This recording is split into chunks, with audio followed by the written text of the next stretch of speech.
Popular front of India यानी PFI के ठिकानों पर सबसे बड़ी रेड आज सुबह से चल रही है। देश के 12 राज्यों में 50 जगहों पर एनआईए और ईडी की ये छापेमारी चल रही है और अब तक आपको बता दें कि पीएफआई के 100 से ज्यादा सदस्यों की गिरफ्तारी हो चुकी है। इसमें पीएफआई अध्यक्ष ओमा सलाम को भी हिरासत में लिया गया। रेड के खिलाफ तमिलनाडु और कर्नाटक में पीएफआई के सदस्यों ने प्रदर्शन भी किया और इसे बीजेपी और आरएसएस की साजिश बताया। और आपको बता दें कि कर्नाटक और तमिलनाडु दोनों ही वो राज्य जहां पर सबसे ज्यादा सक्रियता पीएफआई की और सबसे ज्यादा जो सदस्य हैं पीएफआई के कहा जाता है कि वहीं पर, और इसी को लेकर विरोध प्रदर्शन देखने को मिल रहा है। तमिलनाडु और कर्नाटक में पीएफआई के जो सदस्य हैं इस रेड के बाद से लगातार विरोध प्रदर्शन कर रहे हैं। लेकिन ये इस वक्त की बड़ी खबर यानी पीएफआई पर अब शिकंजा कसने लगा है, नकेल कसने की तरफ ये कदम बढ़ता हुआ, क्योंकि 12 राज्य ऐसे हैं जहां पर 50 जगहों पर एनआईए और अपने सपनों का बिजनेस शुरू करने के लिए आपको कोई भी बैंक बिजनेस लोन नहीं दे रहा? बिजनेस लोन लेने का सीक्रेट जानना चाहते हो तो फ्रीडम ऐप को अभी डाउनलोड कीजिए। ईडी की रेड चल रही है। इस दौरान 100 से ज्यादा सदस्यों की गिरफ्तारी ये बताती है कि अब किसी भी तरह की गतिविधि में अगर संलिप्तता को लेकर जिन सबूतों की बात की जा रही थी, जिन कागजातों की बात की जा रही थी, जिन विदेशी फंडिंग के जो मामले थे तमाम, या फिर ऐसे जो देश में अशांति पैदा करने को लेकर जितनी भी इस वक्त मामले सामने आए हैं उनमें संलिप्तता की बात हो, ऐसी मामलों को लेकर अब पीएफआई पर इस वक्त की ये सबसे बड़ी रेड है। ये सबसे बड़ा एक्शन, सबसे बड़ी कार्रवाई आप बड़ी कवरेज जी न्यूज पर देख रहे हैं। पीएफआई के पतालों की पूरी पड़ताल हो रही है, यानी हर एक चीज को खंगाला जा रहा है, हर एक कनेक्शन को जांचा जा रहा है और जो भी इसका सदस्य है या फिर जो संदेह के घेरे में है उसे या तो हिरासत में लिया जा रहा है या फिर उसकी गिरफ्तारी हुई है। चूंकि 100 से ज्यादा सदस्य गिरफ्तार हो चुके हैं और पीएफआई अध्यक्ष ओमा सलाम के अलावा जो पीएफआई के बड़े नेता हैं जिन्हें कई मंचों से भड़काऊ बयान देते हुए आपने सुना होगा, या फिर ऐसे मामलों में संलिप्तता पाई गई होगी जो अशांति फैलाने की कोशिश, देश का माहौल खराब करने की कोशिश कर रहे हैं,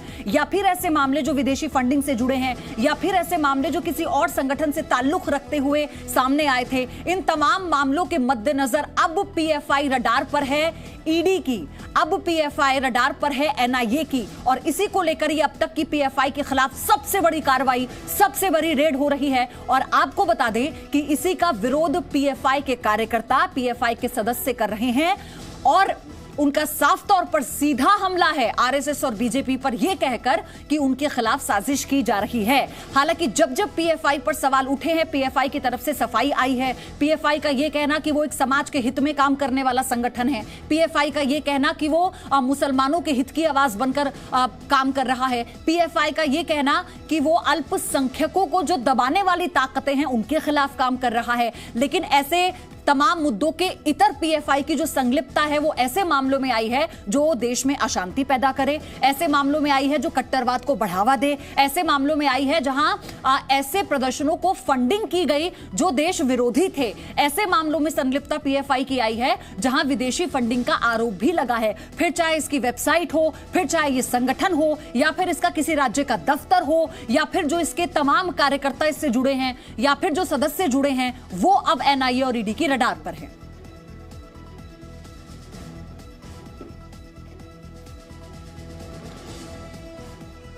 और इस वक्त तमाम सहयोगी जी न्यूज के हमारे साथ जुड़ चुके हैं। मेरे साथ मनीष शुक्ला दिल्ली से हैं, सोमित सेन गुवाहाटी से, जयपाल शर्मा बेंगलुरु से, प्रसाद भोसेकर हैदराबाद से, पूजा मेहता कोलकाता से, जितेंद्र शर्मा दिल्ली से, नीलेश शुक्ला मुंबई से। आप देखिए इस वक्त हर एक जानकारी जी न्यूज आप तक पहुंचाएगा। शुरुआत जितेंद्र शर्मा से हम करेंगे। जितेंद्र, सबसे पहले अब तक जो अपडेट है इस पूरे मामले में, ये जो छापेमारी है कहां तक पहुंची है, ये साझा कीजिए।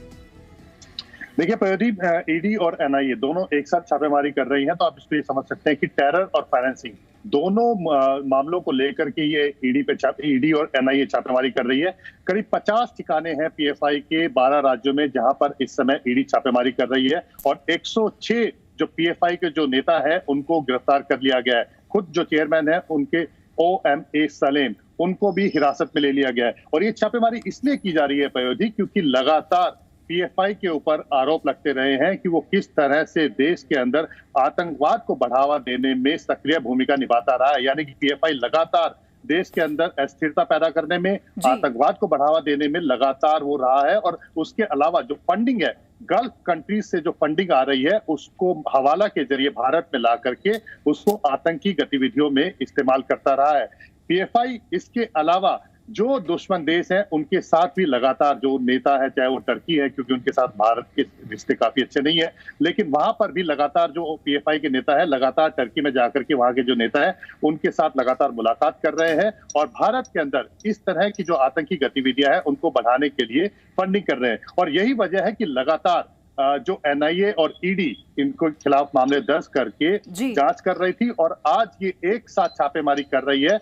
ये इस बात का सबूत है कि पीएफआई के खिलाफ पुख्ता सबूत है और ये जानकारी मिली है कि किस तरह से आने वाले दिनों में भी वो जो फंडिंग पीएफआई के पास आ रही है और जो इसके नेता लगातार आतंकी गतिविधियों में, देश विरोधी गतिविधियों में शामिल रहे हैं, उसको रोकने के लिए ईडी और एनआईए ने ये एक साथ छापेमारी की है। अभी हमने कुछ दिनों पहले भी देखा कि जो केरला पुलिस है उसने पीएफआई के जो पलक्कड़ के जो डिस्ट्रिक्ट लीडर थे, मतलब जिला के जो लीडर थे अबू बकर, उसको गिरफ्तार किया था आरएसएस की हत्या के आरोप में। 27 पीएफआई और एसडीपीआई के लीडर गिरफ्तार हो चुके थे और इससे पहले भी लगातार पीएफआई के लीडर जो है देश विरोधी गतिविधियों में या फिर हिंदू संगठनों के जो नेता है उनको उनकी हत्या करने में या फिर आतंकी गतिविधियों के लिए अपने कैडर को ट्रेनिंग देने में कहीं ना कहीं वो लगातार शामिल रहे हैं। लगातार उनकी जो भूमिका है वो सामने आती रही है और ये कोई इत्तेफाक नहीं है पयोधी कि साल 2009 में पीएफआई बना तो 2010 के अंदर ही पहली उनकी आतंकी घटना जो है वो सामने आ गई थी और उसके बाद से अब तक लगातार पीएफआई की हर थोड़े थोड़े दिनों के अंदर किसी ना किसी आतंकी गतिविधियों में उनकी भूमिका सामने आती रही है। और ये भी कोई हैरानी की बात नहीं है कि पीएफआई से जुड़े हुए करीब 15 लोग ऐसे हैं जो आईसिस से जुड़े हुए पाए गए थे जिनको एनआईए ने गिरफ्तार किया है। तो ये अपने आप में बताता है और इसी को लेकर पीएफआई की तरफ से लगातार सफाइयां भी पेश की जा रही थी। जयपाल शर्मा बेंगलुरु से हमारे साथ हैं। जयपाल, सबसे बड़ी बात यह कि सीधे तौर पर जो प्रदर्शन इस वक्त कार्यकर्ता पीएफआई के कर रहे हैं उनका आरोप बीजेपी और आरएसएस पर कि साजिश के तहत ये हो रहा है, लेकिन अभी तक किसी भी आरोप को किसी भी बारे में कोई भी स्पष्टीकरण पीएफआई की तरफ से नहीं आया, वो खुद को सही साबित नहीं कर पाया। जी देखिए पयोधी, इस वक्त जो है पूरे कर्नाटक के अंदर में मैं बता सकता हूं कि बैंगलोर और मैंगलोर जो कि मूल रूप से पीएफआई के जो एक्टिविटी के केंद्र हैं उनके अलावा जो कोप्पल, शिवमोगा, तुमकुरू, कलबुर्गी, इन सारी जगहों पे एक साथ छापेमारी चल रही है। इसके अलावा जो है तमिलनाडु के अंदर में एनआईए की कार्रवाई आज तड़के शुरू हुई है और इसके अतिरिक्त केरल में भी एक साथ कई ठिकानों पर कार्रवाई जारी है। जहां तक पीएफआई का सवाल है वो लगातार इस बात को बोलती रही है कि दरअसल वो उनकी जो संख्या है, उनका जो संगठन है वो धीरे धीरे बढ़ता जा रहा है और यही वजह है कि इस वक्त में केंद्र की जो सरकार है और वो ऐसे जैसा कि मानते हैं कि ये आरएसएस की आइडियोलॉजी पर चलने वाली सरकार है वो उनको बर्दाश्त नहीं कर पा रही है, इसलिए उनके ऊपर लगातार कार्रवाई की जा रही है। और यही वजह है कि अभी माफ कीजिएगा, पिछले रविवार को केरल के कालीकट में एक बहुत बड़ी रैली का आयोजन किया गया था।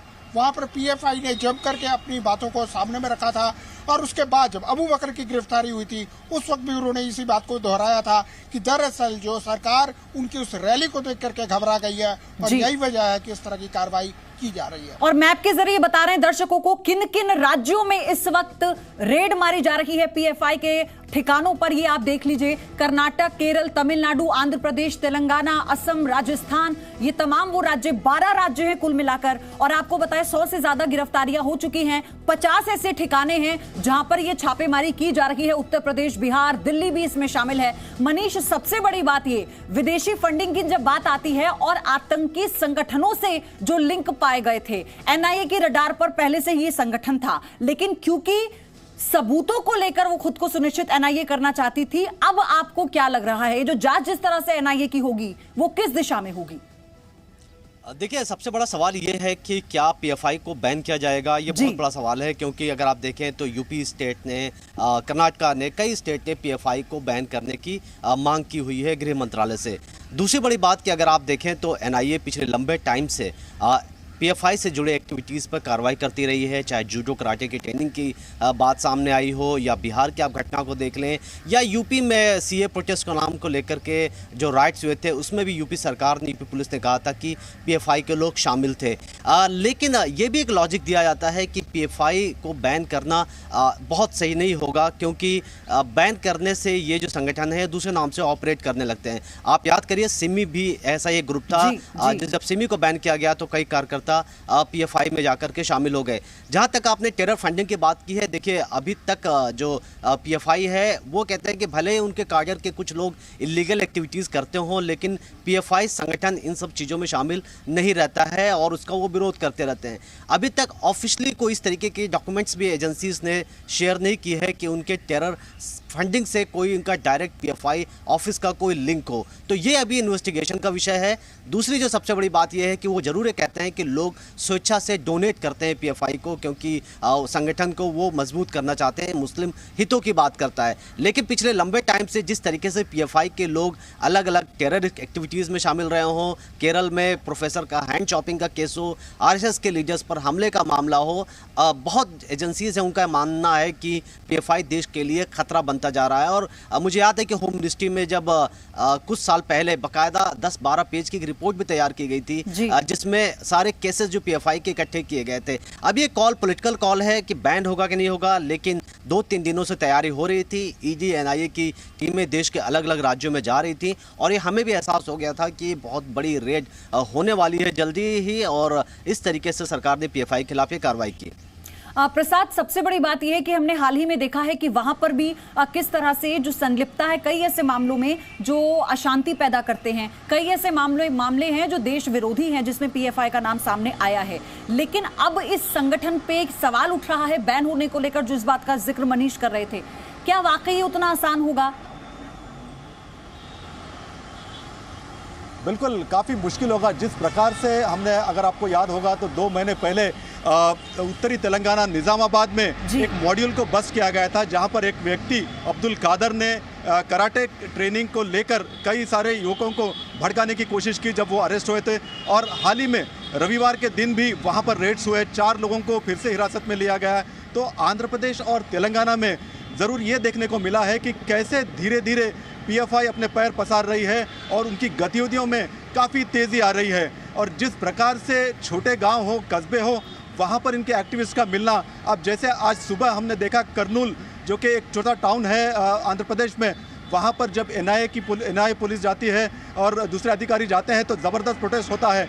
निज़ामाबाद, करीमनगर, गुंटूर और कर्नूल, ऐसे कई जगह हैं जहां पर पीएफआई की गतिविधियां देखने को मिल रही है और लगातार पुलिस इस पर नज़र बनाए हुए है। लेकिन जिस तेज़ी से ये फैल रहे हैं वो काफ़ी चिंताजनक है।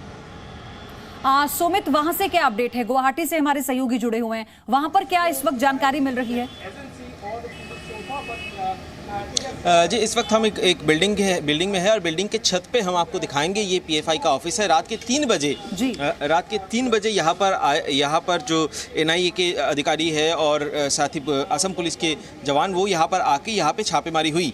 और यहाँ पर जो बताया जा रहा है, हम आपको बता दें कि पिछले मई के महीने में नौगांव ज़िले में जो बटोद्रुवा पुलिस स्टेशन को आगजनी की घटना घटी थी, उसके बाद से असम सरकार भी काफ़ी वोकल हो गए थे पीएफआई के अगेंस्ट में। यहाँ तक कि हिमंता बिस्वा शर्मा जो मुख्यमंत्री है, वो बार बार केंद्र को ये अर्जी देते रहे हैं कि पीएफआई को बैन किया जाए। अब जब मदरसे के साथ जब अलकायदा का लिंक आ रहा है, उस वक्त भी हिमंता बिस्वा शर्मा ने यही कहा कि इसके पीछे भी ये जो मोडस ऑपरेंडी है उसके पीछे पीएफआई का हाथ हो सकता है, जिस कारण से उन्होंने कहा कि आतंकियों की गतिविधियों को पीएफआई असम में भी सपोर्ट कर रहा है, सपोर्ट दे रहा है, इसलिए पीएफआई को बैन किया जाए। हम आपको बता दें कि अभी तक यहाँ पर गुवाहाटी में और कामरूप जिले में कुल मिला के 9 लोगों को अभी तक हिरासत पे लिया गया है। आपसे और अपडेट हम आगे लेंगे। पूजा कोलकाता से मेरे साथ हैं। पूजा, चुनाव के समय में पीएफआई का कई ऐसे मामलों में नाम आया था, खासतौर पर बॉर्डर एरिया में जो सक्रियता वहां पर देखी गई थी इसके सदस्यों को लेकर, वहां से क्या अपडेट है? पयोधी, आपको बता दें पश्चिम बंगाल में खास तौर पे 2 जगहों पर ज्यादा एक्टिव है पीएफआई के यूनिट्स। एक है कोलकाता और दूसरा है बांग्लादेश बॉर्डरिंग जिला मुर्शिदाबाद। आपको बता दें एनआईए ने पहले भी जांच में पाया है कि अलकायदा इन इंडियन सबकॉन्टिनेंट और साथ ही जमातुल मुजाहिदीन बांग्लादेश के जो स्लीपर सेल है वो मुर्शिदाबाद में एक्टिव है। तो कहीं ना कहीं ये देखा जा रहा है कि पीएफआई का जो यूनिट वहां पर सक्रिय है, क्या उनके साथ ये जो टेरर ग्रुप्स के स्लीपर सेल है उनके साथ उनका कोई कांटेक्ट है कि नहीं, या फिर कोई लिंक्स पाए जाते हैं कि नहीं। लेकिन आपको बता दें, जहां देश भर के अलग अलग राज्यों में आज पीएफआई पर जो है उनके दफ्तरों पर एनआईए की छापेमारी हो रही है, वहीं पश्चिम बंगाल की राजधानी कोलकाता में भी आज जो है छापेमारी चल रही है। और आपको बता दें 3:30 बजे जो है, बिल्कुल सुबह सुबह जो है, आधी रात से थोड़ा सा पहले जो है पहुंच गए थे एनआईए के अधिकारी, और अभी तक जो है ये छापेमारी कोलकाता के दफ्तर में जारी है। तो कुल मिलाकर जो है 7 घंटे से ज्यादा का जो है वक्त बीत चुका है, लेकिन एनआईए की जो छापेमारी है वो अभी भी जारी है। पूजा, आपसे वहां की अपडेट हम लेते रहेंगे। नीलेश शुक्ला हमारे साथ मुंबई से जुड़े हैं। नीलेश, आप वहां से जानकारी दीजिए और क्या अपडेट है, क्योंकि सबसे बड़ी बात यह है कि जब हम भारत विरोधी गतिविधियों की बात करते हैं और कोई संगठन जिस पर बैन नहीं है और उसका नाम आता तो वो पीएफआई। जी बिल्कुल, और यही एक प्रमुख कारण है कि आज एनआईए, ईडी और एटीएस द्वारा एक बड़ी रेड कंडक्ट की गई देश भर के अलग अलग राज्यों में, और इसमें एक राज्य महाराष्ट्र भी है जहां पर करीबन 20 ऐसे व्यक्तियों को गिरफ्तार किया गया है, डिटेन किया गया है, जो कि कहीं ना कहीं से पीएफआई से कनेक्टेड हैं। आपको जो अपडेट बता दूं कि मुंबई के करीब जो पुणे है वहां पर पीएफआई का जो स्टेट हेड ऑफिस है वहां पर आज सुबह तड़के एनआईए और एटीएस की टीम पहुंची। एटीएस की टीम इसलिए क्योंकि लगातार इंटेलिजेंस एजेंसी, जो तमाम इंटेलिजेंस एजेंसी हैं, उनका लगातार ये दावा रहा है कि उनके पास ऐसे इनपुट्स हैं कि लगातार पीएफआई अपना विस्तार जो है वो राज्य में कर रहा है और पुणे को अपना हेड बना रहा है, अपना हेड ऑफिस जो है वो वहाँ पर बना रहा है, और जो आम नागरिक हैं उन्हें कहीं ना कहीं बहला फुसलाकर अपने साथ जोड़ने की कोशिश कर रहा है। आपको बताएं कि अमरावती में जो उमेश कोहली का मर्डर केस हुआ था, उसमें भी एक बड़ी अपडेट सामने आई थी, जिसमें एनआईए ने जानकारी दी कि कहीं ना कहीं जो गिरफ्तार व्यक्ति थे उनका संबंध पीएफआई और जो अन्य ऐसी ऑर्गेनाइजेशन। मैं आपके पास आऊंगी। इसी बीच केशव प्रसाद मौर्य उप मुख्यमंत्री क्या कह रहे हैं उत्तर प्रदेश के, वो सुना। उनको पकड़ना, यह जो सुरक्षा एजेंसियां हैं, जांच एजेंसियां हैं, उनका दायित्व है, वह काम हो रहा है, लेकिन बाकी उसके बारे में डिटेल जिन एजेंसियों के माध्यम से छापा पड़ रहा है वो बताने का काम करेंगे। धन्यवाद। तो आपने सुना केशव प्रसाद मौर्य ने कहा कि अभी तो क्योंकि रेड चल रही है, उसके बाद ही सारी जानकारी विस्तार से साझा की जाएगी। को पहले ही मुस्लिम राष्ट्र बना देना चाहता 1947 के पहले, तो जो इतना बड़ा कुकृत्य करता हो, फंड इकट्ठा करता है, भारत के खिलाफ आंदोलन करता है, भारत के जनमानस को भड़काता है, तो ऐसे संस्थानों पर अगर कार्रवाई हो रही है, दुर्भाग्य है जब फुलवारी शरीफ में पीएफआई पर छापे पड़े तो जो पुलिस का वक्तव्य आया था वो निराशाजनक आया था। उसे सांस्कृतिक संगठन बताने की कोशिश की गई थी। ये नीतीश बाबू, ये लालू बाबू, लालू यादव, ये लोग, नीतीश जी तुष्टीकरण की राजनीति करते हैं। तुष्टीकरण की राजनीति में कभी लालू जी सिम्मी को, लोग कहते हैं कि सिम्मी पर जब बैन हुआ तो सिम्मी को बंद करके पीएफआई बनाया, तो ये सिम्मी को जब बंद हुआ था उसमें लालू यादव का राज था। ये बिहार खास करके स्लीपर सेल आतंकवादियों के लिए बनते जा रहा है। राजनीतिक संरक्षण है और ये संरक्षण के कारण यहाँ फलता फूलता है, और 13 राज्यों में फुलवारी शरीफ में जो कागजात मिले उसमें 13 राज्यों से जुड़े हुए रहे, 13 जिलों से। कल गृह मंत्री भी आ रहे हैं पूर्णिया।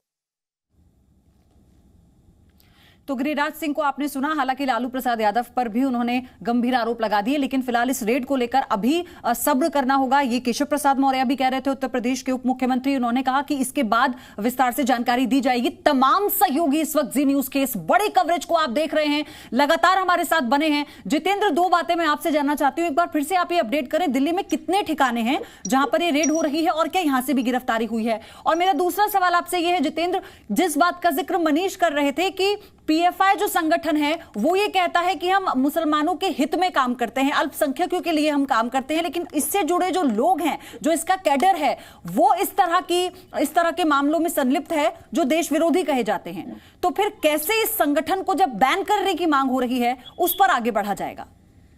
देखिए पयोधी, दिल्ली के अंदर करीब 9 जगह है जहां पर ये छापेमारी हो रही है। और पीएफआई के बारे में मैं बता दूं कि पीएफआई का जो पहले हेडक्वार्टर हुआ करता था वो केरला में हुआ करता था, लेकिन बाद में इन्होंने अपना हेडक्वार्टर दिल्ली के शाहीन बाग में शिफ्ट कर लिया था। शाहीन बाग में हेडक्वार्टर, और वहां पर भी ईडी की छापेमारी कर रही है। दूसरी बात यह है कि पीएफआई लगातार ये कहती है कि वो किसी भी तरह की देश विरोधी गतिविधियों में शामिल नहीं है।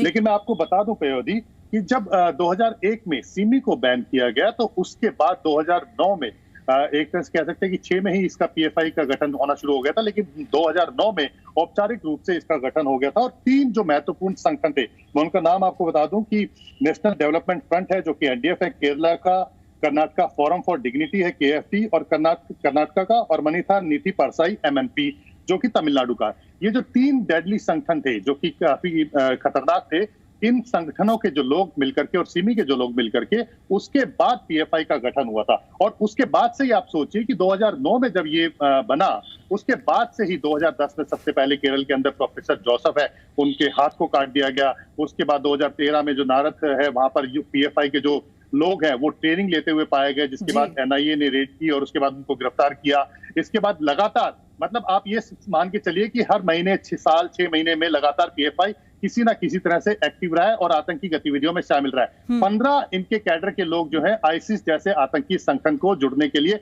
जा चुके हैं। इसके अलावा जहां तक ये पीएफआई कहता है कि उनके खिलाफ किसी भी तरह के सबूत नहीं मिले, तो मैं ये भी बात भी साफ कर दूं पयोधी की झारखंड सरकार ने पीएफआई को बैन किया हुआ है। उत्तर प्रदेश सरकार ने इसके ऊपर बैन लगाने की बैन लगाने की जो परमिशन है वो केंद्र सरकार के पास भेजी हुई है कि इसको बैन कर दिया जाए। इसके अलावा खुद कांग्रेस सरकार ने केरल में जब हाई कोर्ट के अंदर एक रिट पिटीशन दाखिल की थी, उसमें बताया था कि किस तरह से पीएफआई देश विरोधी गतिविधियों में लगातार शामिल रहा है। ईडी जो छापेमारी कर रही है उसने जो फंडिंग के सोर्स हैं जो पीएफआई के, क्योंकि किसी भी तरह से एफसीआरए से रजिस्टर्ड नहीं है, यानी कि विदेशी फंडिंग नहीं ले सकता, लेकिन बावजूद इसके लगातार गल्फ कंट्रीज से पीएफआई के पास लगातार फंडिंग आ रही है। और जो सबसे ज्यादा फंडिंग आ रही है वो केरला और कर्नाटक में आ रही है। इसके अलावा जब एंटी-सीए जो प्रोटेस्ट हुए थे शाहीन बाग में, उस दौरान भी जब ईडी ने छापेमारी की थी तो करीब 100 करोड़ रुपए से ज्यादा की जो मनी ट्रेल है, जिसमें से ज्यादातर नगद जो पैसे थे वो पीएफआई के पास आए थे, उस ट्रेल को पकड़ा था कि कैसे अलग अलग खातों के अंदर इन पैसों को जमा किया गया है और उसके बाद डिस्ट्रीब्यूट किया गया। आपको मॉडस ऑपरेंडी समझनी पड़ेगी पीएफआई की। जो पीएफआई जो कह रहा है, बार बार बयान दे रहा है कि उनका किसी भी देश विरोधी गतिविधियों में नाम नहीं है, जो जांच चल रही है वो एक तरह से प्रीजुडिस जांच चल रही है, तो उसके बारे में भी। लेकिन हाल ही में जो मामले आए हैं मनीष, हाल ही में जो मामले आए हैं, फिर चाहे हम तमिलनाडु की बात करें, हम बिहार की बात करें, हम केरला की बात करें और तमाम राज्य जहां पर इस वक्त पीएफआई को लेकर पुख्ता सबूत की बात की जा रही थी, तो क्या ये सही टाइम है जिस वक्त ये रेड हो रही है? इसकी टाइमिंग को लेकर हमें समझना चाहिए। क्या फिर जब हम बैन लगाने की बात करते हैं यहीं से शुरुआत इस पर? देखिए, मैं आपको इंटरेस्टिंग फैक्ट दूंगा। जो 106 आज पीएफआई के लोग अरेस्ट हुए हैं, इसमें 3 स्टेट से सबसे ज़्यादा अरेस्टिंग हुई है। सबसे ज़्यादा केरला से 22, महाराष्ट्र से 20 और कर्नाटका से 20। यानी अगर सारे आप फिगर जोड़ दें तो 62 अरेस्टिंग सिर्फ साउथ इंडिया से हुई। तो ये दिखाता है कि पीएफआई कितना एक्टिव है साउथ इंडिया जैसे स्टेट्स में, जो उन्होंने अपना नेटवर्क कितना मजबूत कर लिया है। दूसरी, आप बैन की बात करें, देखिए लगातार बैन को लेकर के बात उठ रही है। बीजेपी स्टेट जो रूल स्टेट्स हैं वो भी कह रहे हैं कि बैन किया जाए और बाकायदा होम मिनिस्ट्री में इसको लेकर के कई राउंड बैठक हुई है। लेकिन इस पूरी बैठक में अलग अलग एजेंसी, जैसे कि आप आईबी की बात कर लें या आरएनडब्ल्यू की बात कर लें, ऐसी एजेंसीज भी शामिल रही हैं और उनमें से कईयों का मानना है कि बैन करने के बजाय इंडिविजुअल पर एक्शन लेना ज़्यादा सही होगा। आप देखिए कि भारत ने जो पहले भारत में ग्रुप बैन होते थे, ऑर्गेनाइजेशन बैन होते थे, भारत ने उस चीज़ को अमेंड किया था और ये कहा था कि इंडिविजुअल बैन हो सकते हैं। आपने देखा हाफिज सईद या दाऊद इब्राहिम जैसे इंडिविजुअल भी बैन किए जाने लगे, ये पहले नहीं थे। तो ये बैन करने का बेहतर ये कारगर है, क्योंकि जैसा कि आपने देखा कि सिमी के लोग आकर के पीएफआई को उन्होंने खड़ा कर दिया था जब सिमी पर सरकार ने एक्शन लिया, सिमी पर बैन किया। तो अब ये भारत सरकार को डिसीजन लेना है कि क्या वो बैन करेंगे, क्योंकि जिस लेवल की आज ये कार्रवाई हुई है, ऑलमोस्ट आप समझ लें कि हर बड़े पीएफआई के नेता को, चाहे वो प्रेसिडेंट हो, चाहे उनके वाइस प्रेसिडेंट हो, या फिर उनके जो पदाधिकारी हों, उन सबको डिटेन कर लिया गया, नहीं तो अरेस्ट कर लिया गया। इसका मतलब सरकार डिफंक करना चाहती है संगठन को, लेकिन बैन करने का डिसीजन इंतजार करना होगा, देखना होगा कि आज होम मिनिस्ट्री क्या इसको लेकर के अपना व्यू रखता है। या हो सकता है इस पर अभी जल्दबाजी ना करनी हो, क्योंकि जैसा आपने जिक्र किया प्रसाद भूसेकर, बात यहां पर यह भी है कि व्यक्ति को बैन करना और संगठन को बैन करना आसान इनमें से क्या होगा। और दूसरी बात यह कि जिस लेवल की आज रेड हो रही है उसके बाद कमर तोड़ने जैसा ये एक्शन है पीएफआई पर।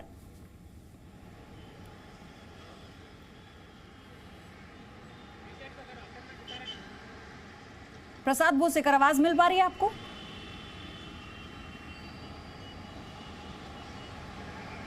ठीक है, जयपाल शर्मा भी हमारे साथ जुड़े हैं बेंगलुरु से। जयपाल, आपसे भी मेरा यही सवाल, क्योंकि वहां पर भी लगातार जो रेड है वो चल रही है।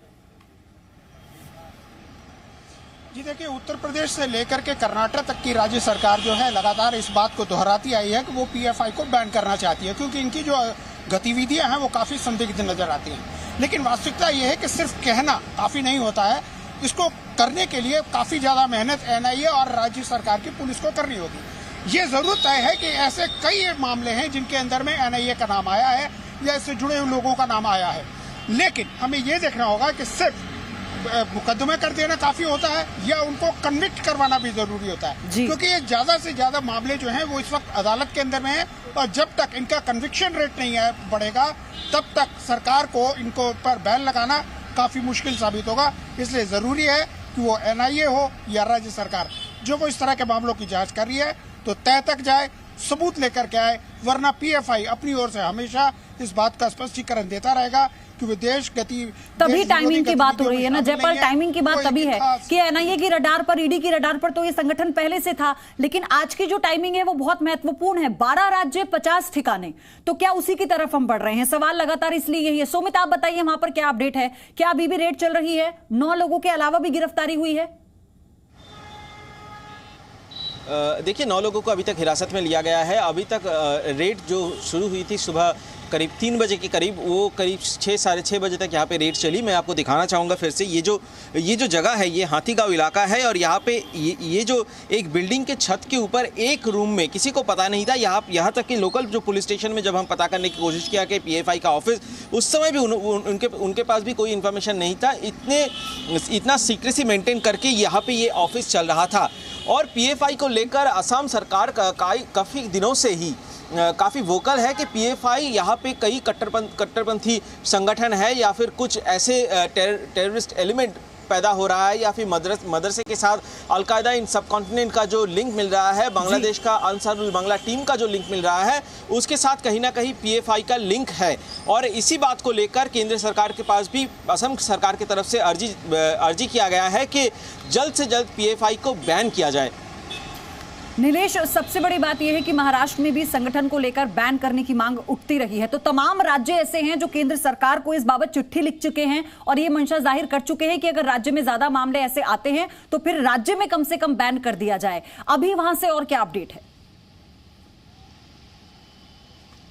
जी बिल्कुल, पीएफआई को बैन करने की मांग एक लंबे समय से उठती रही है और इंटेलिजेंस एजेंसीज हैं वो अपनी तरफ से कार्रवाई भी करती रही हैं।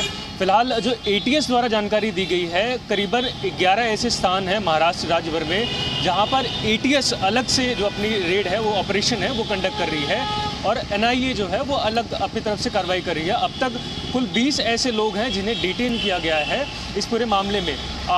जो अलग अलग एजेंसीज हैं, चाहे वो डिफेंस एजेंसीज हो या स्टेट पुलिस एजेंसीज हो, उसकी तरफ से लगातार ये इनपुट मिलती रही है कि महाराष्ट्र में जो पुणे इलाका है वहाँ पर पीएफआई द्वारा ये खास ट्रेनिंग चलाई जा रही है और पुणे को अपना हब बनाने की कोशिश की जा रही है। जिस तरीके से हमारे अलग संवाददाता ये जानकारी दे रहे हैं कि सदर्न इंडिया में, केरल में जिस प्रकार उसका फैलाव है, उसी तरीके से अब महाराष्ट्र में भी पीएफआई अपना फैलाव जो है वो बरकरार करने की कोशिश कर रही है। और इसी की चलते, इसी इनपुट के बिहाफ पर जो एनआईए है और एटीएस है वो एक बड़ी कार्रवाई करते हुए ये रेड कंडक्ट कर रही है, जिसमें अब तक 20 लोगों को अपनी हिरासत में लिया गया है और उनसे पूछताछ लगातार इस पूरे मामले को लेकर चल रही है, क्योंकि लगातार जो भी आतंकी घटनाओं में जब भी जिक्र होता है तो पीएफआई एक ऐसा नाम है जो हमेशा से कांस्टेंट रहा है। पीएफआई का नाम हर दफा सामने जरूर आता है।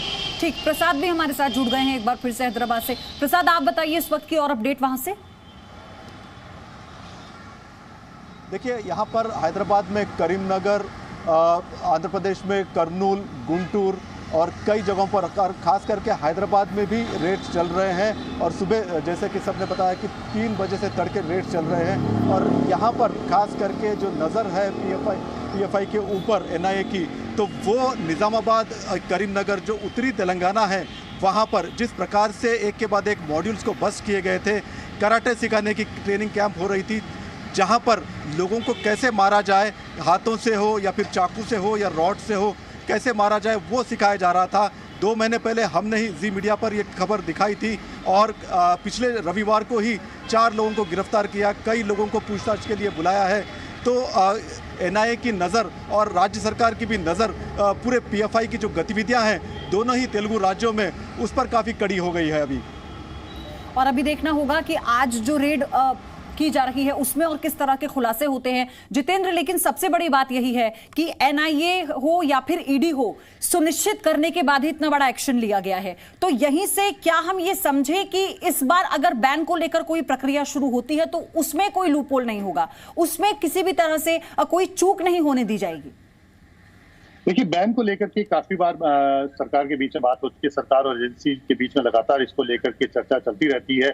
एजेंसी लगातार अपना इनपुट देती रहती है कि जो पीएफआई है वो लगातार आतंकी गतिविधियों में शामिल है, टेरर फंडिंग में शामिल है, जो इसकी जो मॉडस ऑपरेंडी है वो काफी खतरनाक है। एक इसने अलग अलग फ्रंट बना रखे हैं, जिसमें जो पीएफआई है वो अपने आप को सोशल फ्रंट बताता है कि लोगों की भलाई के लिए, खास तौर पर मुस्लिम संगठन है, मुस्लिम लोग हैं, उनकी भलाई के लिए काम करता है। तो वहीं एसडीपीआई जैसा संगठन बना रखा है जो कि राजनीतिक मोर्चे पर लड़ रहा है और धीरे धीरे ये अपनी प्रेजेंस बढ़ाता जा रहा है। इसके अलावा इन्होंने स्टूडेंट्स के अंदर अपना जो दखल है वो देना शुरू कर दिया है कैंपस फ्रंट ऑफ इंडिया के जरिए। लेकिन जो सबसे खतरनाक बात ये है कि वो ये कि जो पहले पीएफआई केरला के अंदर था, यानी कि जो कोस्टल बेल्ट थी, केरला से अगर मैं बात करूं, केरला, कर्नाटका और फिर महाराष्ट्र और फिर तमिलनाडु, इन इलाकों के अंदर प्रेजेंस सबसे ज्यादा थी। लेकिन धीरे धीरे अब करीब 16 राज्यों के अंदर पीएफआई फैल चुका।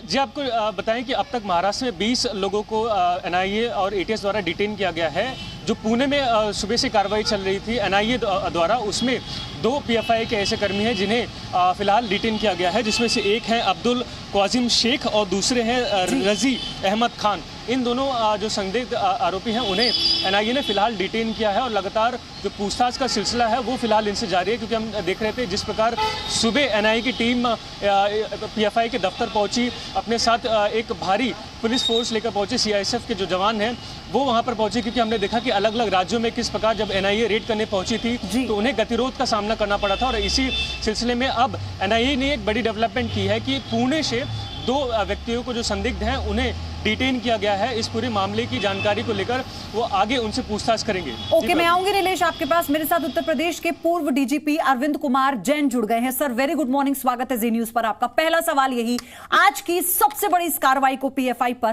कैसे देख रहे हैं आप? ये बहुत ही स्वागत योग्य कदम है। इसका बड़े दीर्घकालीन इसका इम्पैक्ट पड़ेगा। ये बहुत दिनों से होना चाहिए था। मैं समझता हूं कि होम मिनिस्ट्री को जो निर्देश दिए थे अमित शाह जी ने एनआईए को, ईडी को, वो उसको अमली जामा पहनाया गया है और अब बहुत सी एविडेंस ऐसी कलेक्ट होंगी जिनको अकाट्य साक्ष्य मिलेगा और बैन करने में जो ट्राइब्यूनल वगैरह में अपील कर सकते हैं, उसमें केस को मजबूत बनाने के लिए जो ये कार्रवाई की गई है, इसका बहुत दूरगामी परिणाम पूरे देश के लिए होगा। जी सर, बहुत बहुत धन्यवाद आपका हमारे साथ जुड़ने के लिए, अपनी बात रखने के लिए। और सबसे बड़ी बात यह है कि इसी दिशा में आगे कदम बढ़ाया जा रहा है, क्योंकि तमाम राज्य और केंद्र सरकार जो सुरक्षा एजेंसियां हैं वो इस बात पर मंथन करती रही हैं और कर रही हैं कि क्या अब वो सही वक्त आ गया है कि पीएफआई को बैन किया जाए। लेकिन सवाल यह है कि बैन के बाद इसका अस्तित्व कैसे खत्म किया जाएगा, ये एक बड़ा चैलेंज होगा। अपने सपनों का बिजनेस शुरू करने के लिए आपको कोई भी बैंक बिजनेस लोन नहीं दे रहा? बिजनेस लोन लेने का सीक्रेट जानना चाहते हो तो फ्रीडम ऐप को अभी डाउनलोड कीजिए।